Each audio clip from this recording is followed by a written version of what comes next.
Okay, since day one, since this bike made its debut on the channel, you have all been clamoring for more details, for a more in-depth, comprehensive look at what we exactly have here with the all-new, yet unreleased Poseidon Redwood.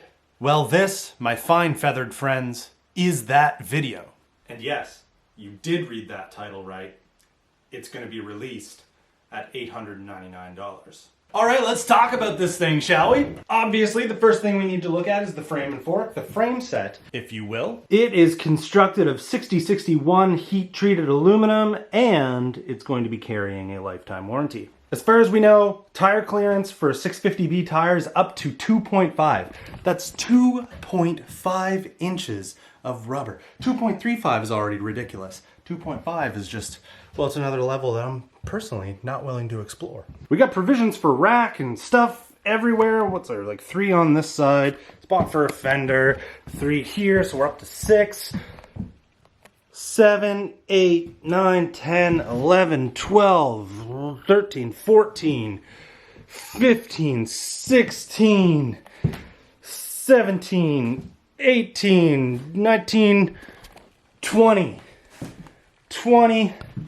20 little frame set zits to just bolt whatever you want onto it. I personally will not use probably more than 4 of them. Until, of course, everything clears up and I need to go physically meet with my ACN brothers, and we probably do something kind of cool in the way of a bike camping trip.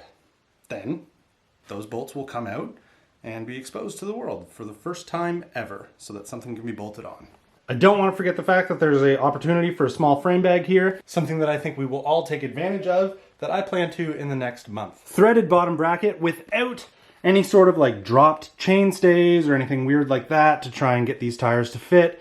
I personally kind of like this look. The length of the chainstays weren't that different than anything else I've ever ridden, so I see no reason to try and do any funky things to try and get the tire closer to the seat tube. But comments like that, those are reserved for the upcoming review of the Redwood, so we will no longer be making comments like that for the rest of this overview video. Ooh, these are the glasses I actually want to wear. Now, a few of you have asked about the through axle situation. Yes, it is through axle front and rear. Up here in the front, we've got a 12x100 setup, and back here, we've got a 12x142. Pretty much exactly what you would be hoping for.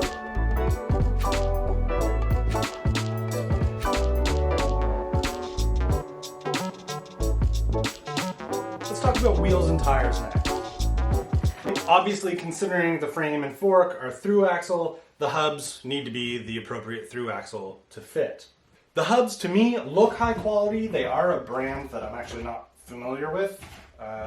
Quanta, I don't know anything about Quanta hubs, but I would probably say they're on a very similar level to the hubs that would be from Bicycle Hub Store. ISO 6-bolt disc and...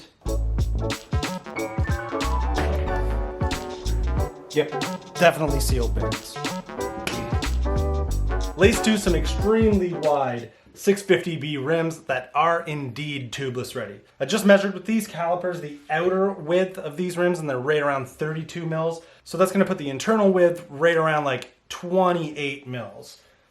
That's wide. Now the tires mounted to it are Kenda Cadras, Dr. Dreas. They are the wire bead casing, and as I'm told, they're just thrown on there as a non-tubeless option to get you going out of the box to ride, and then when you decide what you want to ride for tire, you can swap over to a tubeless setup, easy peasy. I honestly think the wheels are probably one of the bigger value propositions that you get with this build. Now, speaking of the ISO 6-bolt disc brake that's bolted onto this wheel, it makes sense to talk next about the brake calipers, and they are the new Tektro dual piston mechanical disc brakes. As I think most people do know, Tektro does indeed own TRP, so it makes sense that the technology from the TRP Spire would eventually trickle down into the lower end Tektro range of brakes. Kind of cool to see a more entry-level option of dual piston mechanical caliper brake. I think it makes sense after we just talked about brakes to talk about the group set that is actuating said brakes.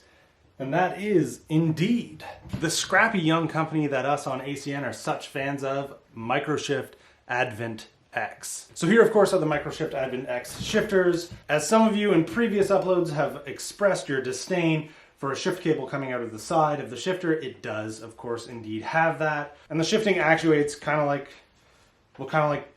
no group sets that I own. Obviously, the brake lever and the shifter are only part of the story.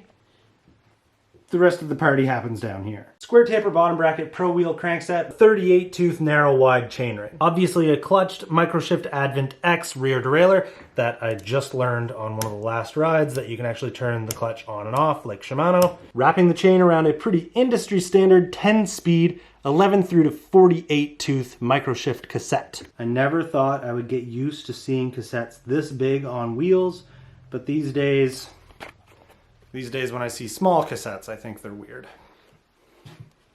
To finish everything off, we've got just kind of like a generic whatever stem, but Poseidon's new flared drop bar that is kind of a traditional bend with, I'm gonna say, 25 degrees of flare. My favorite part of flare like this is it's not so obnoxious that it's annoying to look at and that I hate it, and that it is still indeed comfortable to ride. Can you tell? Can you tell that it's reflecting when the light hits it? Aluminum C-post, 1-bolt pivot design with, like I said last time when we introduced this bike, the generic Poseidon saddle that comes with all of their bikes. All entirely wrapped up in a much more expensive looking package than what it actually is. I hope that does clarify and scratch the itch of required information that needs to happen on this new bike that is indeed going to be released on the Poseidon website for pre-order in the last week of August. There's a link to more information down below that will go through this channel to get you there. Now this video, this is kind of an ad. I mean, Poseidon is paying me to promote this bike. We do have a working relationship, but it doesn't matter. Look at this thing. 899 bucks. To get a bike that looks like this, you used to have to spend $3,000, $4,000, $5,000. $899 for something that's going to rival that stuff from 3 or 4 years ago. Kind of sells itself, doesn't it?